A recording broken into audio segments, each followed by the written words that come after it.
नमस्कार. आज आपण बघतोय नीर डोसा. 1 वाटी तांदूळ स्वच्छ धुवून रात्री पाण्यात भिजत घातले होते. आता हे भिजलेले तांदूळ मिक्सरच्या भांड्यात काढून घेऊ.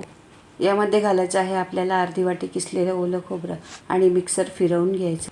आता अर्धी वाटी पाणी घालून बारीक पेस्ट करून घ्यायची. मिश्रण बाउलमध्ये काढून घ्यायचं. उरलेलं अर्धी वाटी पाणी मिक्सरच्या भांड्यात टाकून भांडं विसळून ते पाणी मिश्रणात टाकायचं आणि आणखी 2 वाट्या पाणी आपण यामध्ये घालणार आहोत. टोटल 3 वाट्या पाणी मिश्रणात घातलेलं आहे. मिश्रण चांगलं हलवून घ्यायचं. चवीनुसार मीठ घालायचं. तव्यावर तेल सोडून तवा स्वच्छ पुसून घ्यायचा. व्हिडिओत दाखवल्याप्रमाणे डोसा घालायचा आणि डोसा घालून झाल्यावर 1-2 मिनटं होऊ द्यायचा. तवा जसा गरम होत जाईल तसे डोसे मस्त तयार होतात. हा डोसा तुम्ही खोबऱ्याच्या चटणीबरोबर आणि आमरसाबरोबर खाऊ शकता.